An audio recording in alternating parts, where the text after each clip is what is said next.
So class 10th, our next topic is from exercise 3.6, reducible to a pair of linear equation. इस topic में हमें करना क्या है? देखो, हमें इसमें लीनियर इक्वेशन को ही सॉल्व करना है, लेकिन लीनियर इक्वेशन जो हमने पढ़ी है कुछ ऐसी इक्वेशन थी नहीं वैसे, है ना? लीनियर इक्वेशन तो कुछ ऐसी थी, A x plus B y या इज इक्वल टू सी या plus C is equal to zero कह लो, ठीक है? फिर एक और इक्वेशन होती थी A x plus B Y plus C equal to zero, उसके बाद हम उनको सॉल्व करते थे, ये थी लीनियर इक्वेशन। अब अगर ये लीनियर इक्वेशन नहीं है तो पहले हमें इसको रिड्यूस करना पड़ेगा, किसमें? पेयर ऑफ लीनियर इक्वेशन में, ठीक है? तो याद रखना ये चीज, तभी इसका नाम क्या है? Reducible to a pair of linear equation. अब कैसे रिड्यूस करेंगे? देखो, हमारे माइंड में सेट होना चाहिए, क्या होना चाहिए? देखो, ये हमने क्या पढ़ा है? हमने पढ़ा है वेरिएबल कहाँ होते हैं? ऊपर होते हैं, एक्स ये ऊपर है, वाई कभी डिवाइड में नहीं है, भले ये नंबर क्यों ना डिवाइड में आ जाए, 1/2x हो जाए तब भी चल जाएगा, ठीक है? लेकिन 1/2x नहीं चलेगा भाई हमारे लिए। तो हमें क्या चाहिए? ये वेरिएबल कब चाहिए? ऊपर चाहिए हमें वेरिएबल, ठीक है? तो देखो, ये जो 1/x है और ये जो 1/y है, सिमिलरली यहां पे भी 1/x है, यहां पे भी क्या है? 1/y। हमें ये नहीं चाहिए, हमें इनकी जगह पे एक प्रॉपर नंबर चाहिए, ठीक है? अगर यहां पे इसकी जगह पे, चलो अगर केवल u होता या ये इसकी जगह पे v होता तो क्या होता? देखो, अगर ऐसा कुछ होता तो ये क्या हो जाता? 1/x की जगह पे अगर u होता तो क्या ये इसको u हो जाता? ऐसा कुछ हो जाता, ठीक है? 1/x की जगह पे u है, याद रखना 1/x पूरे की जगह पे क्या लिख दिया मैंने? u लिख दिया। डिवाइड में 2 था तो डिवाइड में 2 है, प्लस था प्लस है, 1/y की जगह पे क्या लिखा? v लिखा, v लिखा है, ठीक हो गया। डिवाइड में 3 था तो डिवाइड में क्या है? 3 है, इज इक्वल टू क्या हो गया? 2, ठीक है? फर्स्ट इक्वेशन को हमने क्या किया? रिड्यूस करके इसमें कन्वर्ट कर दिया थर्ड में, ठीक है? ये है सेकेंड इक्वेशन में भी देखो, 1/x की जगह पे हमने क्या सपोज किया हुआ है? u सपोज किया हुआ है। अगर ऐसा होता, हम इमेजिनेशन कर रहे हैं, 1/x की जगह पे u होता तो 1/x की जगह पे अगर u होता तो क्या होता है? u, फिर डिवाइड में क्या है? 3 है तो यहाँ पे क्या होता? 3 होता, ठीक हो गया। प्लस था तो प्लस है, 1/y की जगह पे क्या सपोज किया हमने? v सपोज किया हुआ है। अगर ये v होता तो डिवाइड में क्या होता? 2 होता, इज इक्वल टू कितना है? 13/6 है, तो 13/6 है। इक्वेशन नंबर क्या हो गई? 4 हो गई, ठीक? अब देखो क्या हमने अब इक्वेशन में क्या कर दिया, पहले वेरिएबल हमारे डिवाइड में थे, अब वेरिएबल हमारे क्या एक प्रॉपर वे में आ गए। तो हमने पहले क्या कहा था? वेरिएबल कभी भी हमने वेरिएबल डिवाइड वाले वेरिएबल हमने पढ़े ही नहीं है, तो हमने क्या कर दिया? उन वेरिएबल्स को क्या कर दिया? न्यूमरेटर वाली फॉर्म में लेके आ गए, ठीक है? अब थोड़ा ये क्या बन गया? एक प्रॉपर वे में हो गया, ठीक है? अगर तुम और भी ज्यादा सॉल्व करना चाहते हो, if you want to solve it more, तो वी कैन सॉल्व इट। देखो देखो ध्यान से देखना, एलसीएम भी तो ले सकते हैं, एलसीएम ले लो, ये 3 इधर जा जाएगा, 2 इधर आ जाएगा, तो क्या हो जाएगा? 3u हो जाएगा, ठीक हो गया। प्लस 2 यहां शिफ्ट होगा तो 2v हो जाएगा, अपॉन क्या होगा? एलसीएम क्या हुआ? 6 हुआ, 3 2 6 इज इक्वल टू क्या हो गया? 2 हो गया। और भी कुछ कर सकते हैं, 3 कहाँ 6 कहाँ जाएगा? यहां जाएगा, 6 2 से कितना हो जाएगा? ये क्या हो जाएगा? 12 हो जाएगा। तो ओवरऑल हमारे पास क्या इक्वेशन आ जाएगी कि क्या 3u plus 2v is equal to कितना हो गया? 12 हो गया, ठीक है? तो इसमें भी सॉल्व कर सकते थे, बट और थोड़ा सिस्टमेटिक वे में करना चाहते हो तब हम ये काम कर रहे हैं, ठीक है? चलो इसको भी करते हैं फिर। क्या 3 और 2 में एलसीएम फिर से हुई, 2 इधर 3 इधर, तो 2u plus what 3v is equal to what? Divide में क्या है? 6 है, ठीक है? इज इक्वल टू कितना होगा? 13 बाय यहाँ पे भी 6 है, 3 2 6, याद रखना है चीज, ठीक है? अब न्यूमरेटर से न्यूमरेटर कैंसिल, ठीक है? तो यानी कि अगले स्टेप में हमारे पास क्या बन गया? फिर हमारे पास इक्वेशन आ गई 2u plus 3v is equal to कितना हो गया? 13। क्या अब कुछ जानी पहचानी सी इक्वेशन है? यस है, कि ये क्या हो गया? अब 3u plus 2v equal to 12, 2u plus 3v equal to कितना है? 13 है। अब तो ये इस फॉर्म में है ax प्लस by, ठीक है? तो यानी कि ये क्या हो गया? एक प्रॉपर फॉर्म में आ गया फिर ये, ठीक है? बस x की जगह पे यहाँ पे u है, y की जगह पे v है, तो वेरिएबल अननोन होने से क्या फर्क पड़ता है, ठीक है? अब क्या हो सकता है? अब तो हम नॉर्मल सा एलिमिनेशन कर सकते हैं। अब हमें आता है, अब हमें क्या आता है? हमने इस फर्स्ट इक्वेशन को हमने थर्ड इस इक्वेशन में कन्वर्ट कर दिया, और इस सेकंड इक्वेशन को हमने किस में कन्वर्ट कर दिया? फोर्थ इक्वेशन में। ये सबसे इंपॉर्टेंट था, इसके बाद का काम आसान है, ठीक है? ये समझना इंपॉर्टेंट था कि हम कैसे हम रिड्यूस करेंगे कि ये एक टिपिकल इक्वेशन को किस में? अपने आप में पेयर ऑफ लीनियर इक्वेशन में, simple pair of linear equation में। हमने इसके लिए क्या किया? हमने दिमाग लगाया कि जो 1/x था, इस 1/x की जगह पे हमने क्या किया हुआ है? लेट 1/x इक्वल टू हमने लिखा u, और 1/y की जगह पे हमने लिखा हुआ है क्या? v। जैसे ही 1/x इक्वल टू u और 1/y इक्वल टू कितना आ गया? v आया, तो हमने कहा चलो 1/x की जगह पे लिख देते हैं u, फिर v, उसके बाद सिंपल सी इक्वेशन ऐसी कुछ हो गई है, ठीक है? अब सॉल्व करना हमें आता है, कैसे सॉल्व करते हैं भाई? हम कोई भी एक वेरिएबल सेलेक्ट करते हैं, उसके साथ में क्या है 3 है, इसके साथ में क्या है 2 है। अब हमें पता है इन दोनों को हमें क्या करना है, इक्वल करना है। ये कब इक्वल होंगे, जब मैं इक्वेशन नंबर 3 को, ये क्या है, ये 3 है और ये 2 है, जब मैं इसको 6 बना सकता हूं, यस, इसको भी 6 बना सकता हूं, यस। तो यानी कि क्या, थर्ड वाली इक्वेशन को मैं किससे मल्टीप्लाई करूंगा, 3 2 6 होता है, ठीक हो गया। और वैसे ही फोर्थ वाली इक्वेशन को किससे मल्टीप्लाई करूंगा, फोर्थ इक्वेशन ये, ठीक है। मुझे यहाँ पे 6 बनाया तो इसको भी 6 बनाना पड़ेगा। मैंने क्या कहा था, एक सिंगल वेरिएबल को क्या करना है, तुम्हें कोफिशिएंट को क्या करना है, इक्वल करना है। अब 3 को 2 में कन्वर्ट तो नहीं कर सकते हो ना, लेकिन 3 को 6 में कन्वर्ट कर सकते हो और 2 को भी 6 में कन्वर्ट कर सकते हो। तो 2 3 6 होता है, तो यानी कि फोर्थ इक्वेशन को 3 से मल्टीप्लाई किया। चलो मल्टीप्लाई करते हैं, थर्ड इक्वेशन को किससे, 2 से मल्टीप्लाई किया।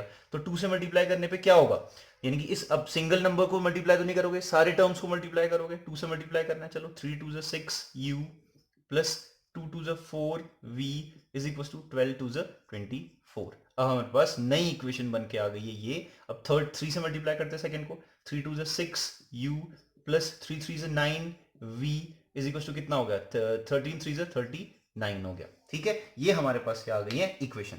अब इससे बेनिफिट क्या हुआ, इससे बेनिफिट ये हुआ कि यानी कि टू वेरिएबल्स क्या है अपने आप में, अब टू टर्म्स क्या है अपने आप में इक्वल हो गए। लेकिन अभी भी प्रॉब्लम है, ये भी प्लस में है, ये भी प्लस में है, तो यानी कि सबट्रैक्ट करना पड़ेगा, यानी कि सिंबल चेंज सभी के, ठीक है। अब 6u से 6u कैंसिल हो गया, क्या बचेगा, 4v minus 9v। 4v minus 9v कितना होता है, minus 5v is equal to 24 minus 39 कितना होगा भाई, 9 10 15, क्या हो जाएगा, ये 15 हो जाएगा विथ नेगेटिव सिंबल, ठीक है। माइनस से माइनस कैंसिल, तो 5 3 15, तो v की वैल्यू क्या आ गई हमारे पास, 3 आ चुकी है। If v is equal to 3 then what we know. अब इस वेरिएबल की वैल्यू कहीं पर भी रख लो, ठीक है। इस v इक्वल टू 3 को तुम क्या करो, थर्ड इक्वेशन में रखो या फिर फोर्थ इक्वेशन में रखो, इससे क्या आ जाएगा, u की वैल्यू आ जाएगी, ठीक है। तो लिखते हैं putting v in equation number, चलो थर्ड में रख लेते हैं, थर्ड इक्वेशन में रख लेते हैं। v इक्वल टू कितना है, 3 है, तो v की जगह पे 3 रखते हैं। क्या था, 3 है, फिर u है प्लस 2 है, उसके बाद क्या है, v है, v की जगह पे क्या रखना है, 3 रखना है, एग्जैक्टली इज इक्वल टू 12।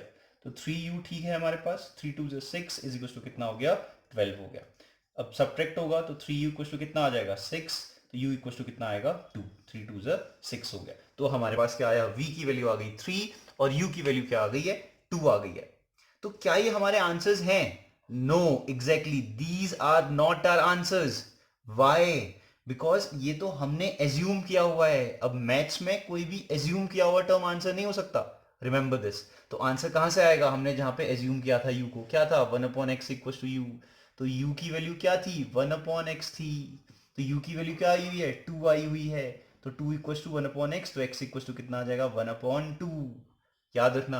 और v की वैल्यू क्या थी, 1/y थी, तो यानी कि v की वैल्यू क्या है, 3 है, तो 3 इक्वल टू कितना है, 1/y, तो y इक्वल टू कितना आ जाएगा, 1/3। तो x और y की वैल्यू ये रही हमारे पास, 1/2 and 1/3। These are the solutions, ठीक है। इस सीक्वेंस में हम गए हुए हैं, ठीक है, तो ध्यान रखना, ठीक। चलो नेक्स्ट क्वेश्चन करते हैं। अब तुम्हें रिड्यूसिबल मेथड आ चुकी है। Next question is this, exercise 3.6 question number 1 part 2, ये रहा हमारे पास, ठीक है। ऐसी कुछ एग्जाम में क्वेश्चन दिया होगा, अब इसको सॉल्व करना है और एक्स और वाई की वैल्यू फाइंड करनी है, ठीक है। अब ये कॉम्प्लिकेटेड इक्वेशन है, ठीक है। अब हम क्या सपोज करेंगे, देखो हमें क्या नहीं मालूम है, हमें नहीं चाहिए, हमें ये डिनोमिनेटर में एक्स और वाई तो चाहिए ही नहीं, ठीक है। तो हम क्या करेंगे, इसको कुछ ना कुछ सपोज करना पड़ेगा, यानी कि डिनोमिनेटर में रूट एक्स को सपोज करते हैं। अब लेट डिनोमिनेटर में रूट एक्स को हमने क्या सपोज किया, चलो फिर से यू सपोज करते हैं। लेकिन डिनोमिनेटर में रूट एक्स तो ऊपर कुछ ना कुछ तो होना चाहिए, तो 1 सपोज 1 लिख लेते हैं, 1/रूट एक्स इज यू, ठीक है। अब वैसे ही डिनोमिनेटर में रूट वाई को भी सपोज कर लेता हूं v। अब ऊपर कुछ ना कुछ तो होना चाहिए, तो 1, ठीक है। तो याद रखना कि जो ये, अब यहाँ पे कुछ नहीं है तो कंफ्यूज मत होना, ये डिनोमिनेटर में रूट एक्स को हमने सपोज किया हुआ है u, डिनोमिनेटर में रूट वाई को सपोज किया हुआ है v। तो सिमिलरली क्या हो गया, डिनोमिनेटर में रूट एक्स, डिनोमिनेटर में रूट वाई। हम ऐसा क्यों सपोज कर रहे हैं, ताकि हमारे जो वेरिएबल्स हैं वो एक प्रॉपर जगह पे आ जाए या न्यूमरेटर में आ जाए, ध्यान रखना ये चीज। तो यानी कि ये u है और ये क्या है, v है, यहां पे लिख लिया, ठीक है। देखो क्या, ये 2 था ऊपर, ध्यान से देखना, ये कंफ्यूज होते हैं कई बच्चे, 2 था, इस पूरे की जगह पे क्या सपोज किया हुआ है, u, तो ये क्या हो जाएगा u। अगला क्या है, देखो प्लस था, प्लस है, 3 था, 3 है, इस पूरे की जगह पे क्या सपोज किया हुआ है, v इज इक्वल टू क्या है, 2 है। 4 था, ठीक है, इस पूरे की जगह पे क्या सपोज किया हुआ है, u सपोज किया हुआ है, तो u माइनस था तो माइनस है, इस पूरे की 9 था, ठीक है, इस पूरे की जगह पे क्या सपोज किया हुआ है, v इज इक्वल टू कितना हो गया, -1। ये तो बहुत ही सिंपल हो गई फिर अब, ठीक है। अब क्या करना है हमें, कुछ नहीं, इक्वेशन नंबर, इसको अगर 1 सपोज करते हो, इसको 2 सपोज करते हो, तो ये क्या हो गया, third, and this one is fourth equation. अब क्या करना है हमें, अब तो ये सिंपल सी इक्वेशन हो गई, अब तो रिड्यूस कर सकते, एलिमिनेशन मेथड कर सकते हैं, सब्स्टिट्यूशन मेथड यूज कर सकते हैं, ठीक है। तो उसके लिए उसके अकॉर्डिंग क्या करना पड़ता है हमें, हमें कोई भी एक वेरिएबल सेलेक्ट करना है, जैसे u सेलेक्ट कर दिया, u में ये 4 है, तो u में ये क्या है, 2 है, क्या मैं 2 को 4 में कन्वर्ट कर सकता हूं, yes I can, with multiplying by 2, यानी कि इस पूरी इक्वेशन को किससे मल्टीप्लाई करना पड़ेगा, मैंने 2 से मल्टीप्लाई करना पड़ेगा, तो यानी कि equation number 3 is multiplied by 2, तो हमें क्या मिलेगा, सारे टर्म से मल्टीप्लाई करना पड़ता है, ये हो जाएगा 2 2 4 प्लस 3 2 6 इज इक्वल टू 3 2 6, ठीक हो गया। टर्म क्या बचे, 4u बचा यहां से, अगली इक्वेशन -9v था, इज इक्वल टू कितना है, -1। अगला स्टेप क्या होता है, सिंबल चेंज, सिंबल चेंज यानी कि क्या, ये माइनस, ये प्लस, ठीक है, इन सिंबल की कोई वैल्यू नहीं है, रिमेंबर दिस, 4u से 4u कैंसिल, 6 + 9 कितना होता है भाई, 15 v हो गया, इज इक्वल टू 6 + 1 कितना होता है, 7 हो गया, तो v की वैल्यू कितनी आई है यहाँ पे से, 7/15 आ चुकी है, ठीक है। अगर v की वैल्यू 7/15 है, तो इसकी वैल्यू हम कहाँ रखेंगे, इक्वेशन नंबर 3 में रखो, इक्वेशन नंबर 4 में रखो, कहीं पर भी रख लो, चलो 4 में रख लेते हैं।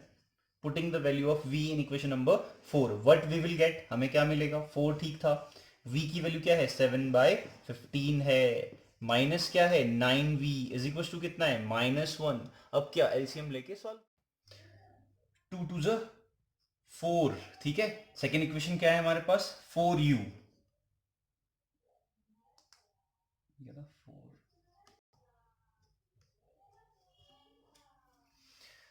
अब मल्टीप्लाई किया हमने, फिर 2 2 4, ठीक है। नेक्स्ट इक्वेशन क्या है, 4u, फिर क्या है, -9v इज इक्वल टू कितना है, -1, इसमें कोई चेंज नहीं हुआ है, रिमेंबर दिस, ठीक है।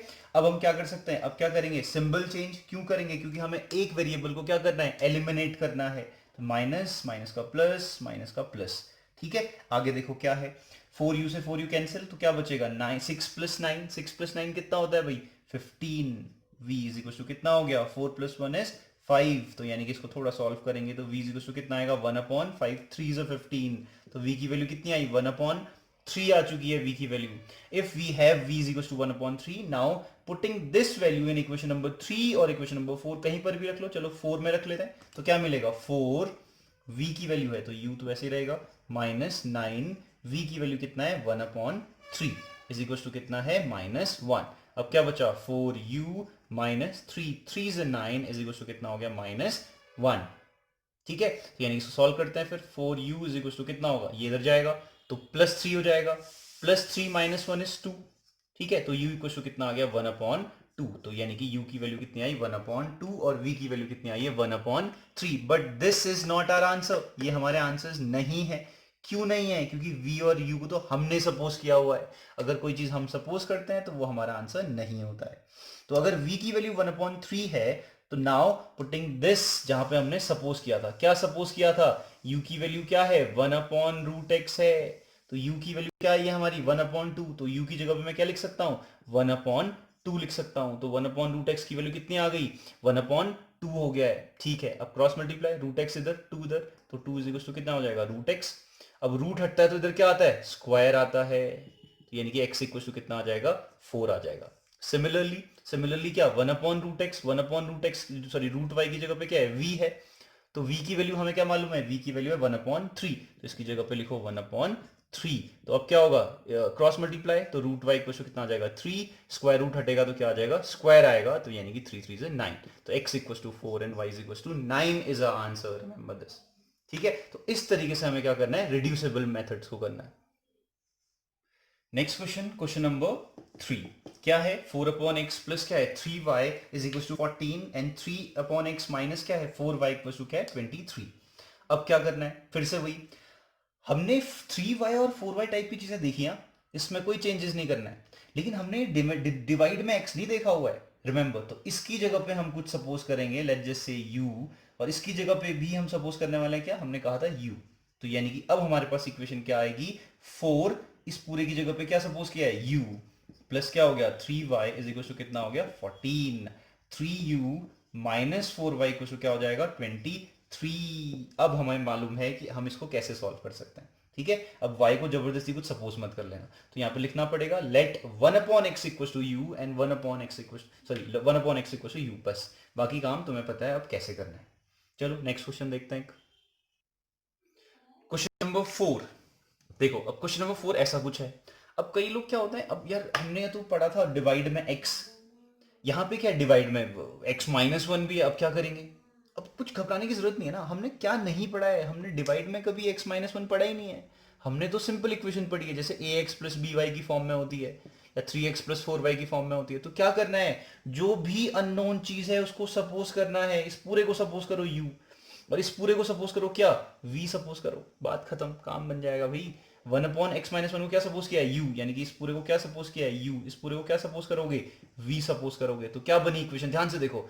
ये 5 है, ठीक है, फिर क्या है, इस पूरी की जगह पे क्या लिखना है u लिखना है, फिर प्लस है, 1 है, ठीक है, फिर इस पूरी की जगह पे क्या लिखना है v लिखना है, इज इक्वल टू क्या है 2 है, बस सिंपल। 6 था, ठीक है, इस पूरी की जगह पे क्या लिखना है u लिखना है, -3 है, ठीक है, फिर क्या है v इज इक्वल टू कितना है 1। अब क्या बन गई, एक सिंपल सी इक्वेशंस बन गई है। ठीक है, लेकिन लिखना पड़ेगा लेट, क्या सपोज किया था, डिवाइड वाले x-1 को हमने सपोज किया है क्या u, लेकिन डिवाइड में x-1 का मतलब क्या है 1/1 भी लिखना पड़ेगा।